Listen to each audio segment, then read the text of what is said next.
Dalam berita terakhir tentang peningkatan ekonomi dan masalah COVID, Banpres sudah mencapai angka 13 triliun rupiah. Kalimat dalam headline media ini cukup mencetarkan otak nakal saya. Pertanyaan sederhana muncul, kenapa kalau bantuan disebut bantuan presiden? Sementara kalau hutang dikatakan hutang negara. Kenapa nggak dibalik? Bantuan negara pada saat memberikan stimulus dan hutang presiden pada saat pemerintah meminjam pada lembaga donor. Sehingga ketika sudah tidak menjabat, dia harus bertanggung jawab pada hutang yang dibuatnya. Bener deh, ini perlu nyali memang merubah negara ini. Kalau saya karena sontoloyo dan sangat cinta NKRI berani mengatakan hutang presiden dan bantuan negara yang akan dilakukan. Garansi, kalau ada hutang yang saya ambil sebagai pemimpin, maka selesai masa tugas saya lunasi, pasti. Tapi beban hutang pejabat sebelumnya senilai berapa saat ini ya kira-kira? 5.000 triliun kali ya? Ya saya tidak akan mau bayarin. Piye jala ikijal, kita buat deal. Wah ini ora, pasti pada nggak punya biji. Lebih baik jangan pilih Mardigu jadi presiden.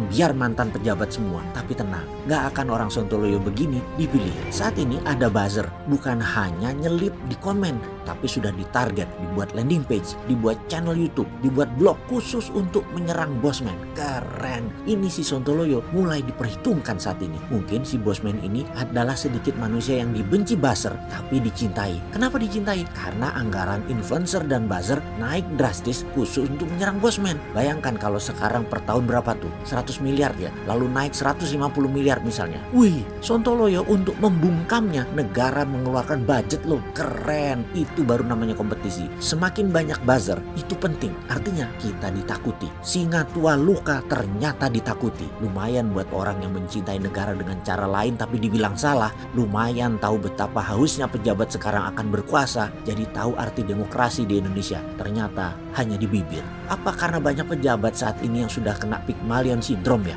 Sehingga posesif akan jabatannya. Jabatan ini dilindunginya seakan milik pribadi dan abadi. Dan dibawa sampai mati. Wahai sahabat milenial dan zoomer, tahu nggak apa itu Pygmalion syndrome? Oke, saya ceritakan sedikit muasalnya. Ini sedikit hikayat Yunani. Ada seorang pematung kenamaan bernama Pygmalion. Suatu hari dia membuat patung wanita yang indah dari sebuah gading. Wanita cantik. Ternyata saking cantiknya, Pygmalion jatuh cinta pada patung tersebut. Dia perhatikan, dia liatin, dia sempurnakan, dan kemudian dia berdoa dengan kencang meminta para dewa agar patung itu bisa jadi manusia, bisa hidup. Pygmalion berdoa dengan sangat tulus dan menggetarkan hingga jagat dewa Brata pun akhirnya menyetujui, dan turunlah Dewi Afrodit dalam sebuah malam persembahan dan menghidupkan patung indah tersebut menjadi wanita cantik bernama Galatea, dan mereka pun menikah. Pygmalion sangat protektif terhadap Galatea hingga akhirnya menyengsarakan dirinya sendiri. Begitulah pejabat kalau terkena Pygmalion syndrome. Sindrom ini akan memprotek Galateanya sehingga tidak melihat kecantikan di tempat lainnya, sehingga tidak bisa melihat karya indah lainnya. Bahkan fansnya Pygmalion pun terpesona dengan Galatea tadi, juga ikut memuja makhluk jadi-jadian tadi. Semoga ini hanya dongeng sontoloyo, namun cukuplah untuk jadi bahan menaikkan anggaran buzzer, daripada nanti para penggemar sadar bahwa Galatea itu semu diposesifin Pygmalion yang ingin hidup selamanya dengan cinta terpasung.